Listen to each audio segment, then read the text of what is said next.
How to deal if you make more money than your partner. Finances and relationships are like oil and water, they don't mix easily.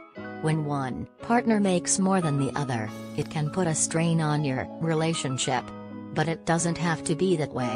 With open, honest discussion, and careful planning, you can avoid the pitfalls that a wage gap can cause. Here are a few common problems you may encounter along the way, and some ideas on how to tackle them. Making spending decisions. Who makes the decisions on how your household money is spent?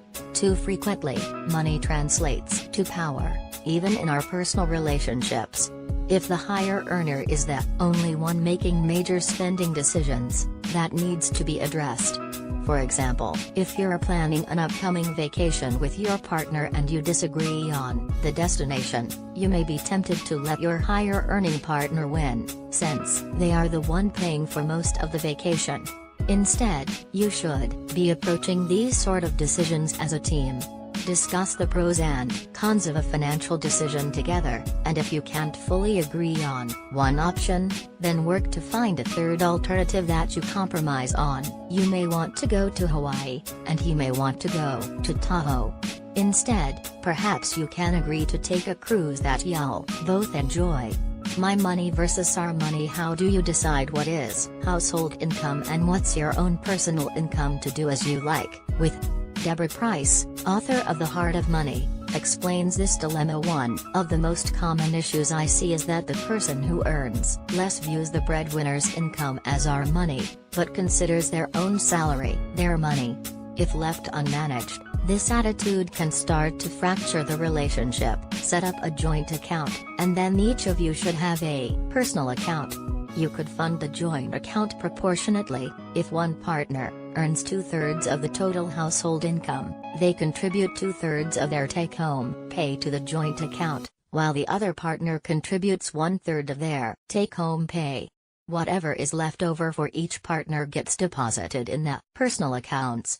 Alternatively, you can use an allowance system. All take-home pay is deposited into the joint account, then each partner withdraws a fixed amount each month into their personal account to use as they wish.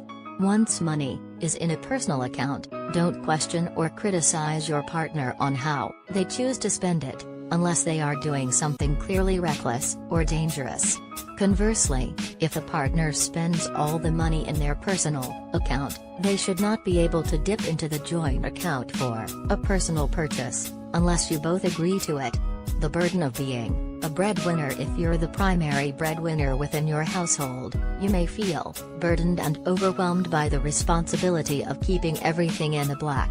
This burden can cause serious resentment and animosity and make you feel trapped. For example, you may be stuck in a job you hate, but you can't quit because the money you make is essential to keeping your household afloat. Sit down with your partner and discuss the situation. Your partner may be able to help lessen your emotional burden by stepping up to assist with other duties like paying the bills or taking care of more things around the house. Also, never feel like you are stuck in a job you despise.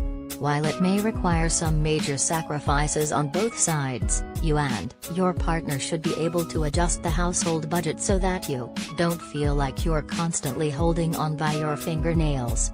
Who takes care of the house? Just because your partner earns less than you doesn't mean he or she should be doing all the work around the house to make up for it. Take a proportionate approach that is fair to everyone, which may not be 5,050. Make a list of weekly household duties and how much time they take. If you spend 40 hours working each week and he or she spends 20 hours, then they should be doing approximately twice as much housework as you do. Divide up the duties as close to this ratio as possible, and take into consideration your partner's likes and dislikes. If he or she hates doing dishes, you could volunteer to take that one as part of your list. In return, maybe your partner will volunteer to take a task you can't stand, like folding the laundry. Forgetting to save. A majority of Americans wouldn't be able to come up with $1,000 in an emergency. If that's the case for your household, your first priority should be to fix that lack of savings. The amount of financial stress in your relationship will go way down if you can both breathe comfortably knowing that you can handle an emergency if it happens. Add a joint savings account, and each of you should commit to deposit a certain percentage of your paychecks until your goal amount is reached. Once you have attained that amount, don't touch it. That fund should only be used when it's absolutely needed, like for a trip to the hospital, a broken down car, or an unexpected layoff. If you do have to dip into it for an emergency, your first priority once the crisis has passed should be to replenish the fund again for the next time you need it. Denying your needs and wants. If you're the lower earner in a relationship, you may be tempted to avoid making personal purchases for the good of the household as a whole, or because you don't feel you have the right to spend the money. Conversely, a breadwinner may make the same decision to deny themselves, especially if their income pays for the majority of the bills. If you're denying your wants, like a spa visit, a night out, or a new set of golf clubs, that's problematic. If you're denying your needs, like food, clothing, or medical dental care, that's dangerous. Use our advice about keeping both personal and joint accounts, and don't be afraid to spend the money in your personal account on the stuff you need or want. Sometimes the unexpected happens, and your partner should understand that.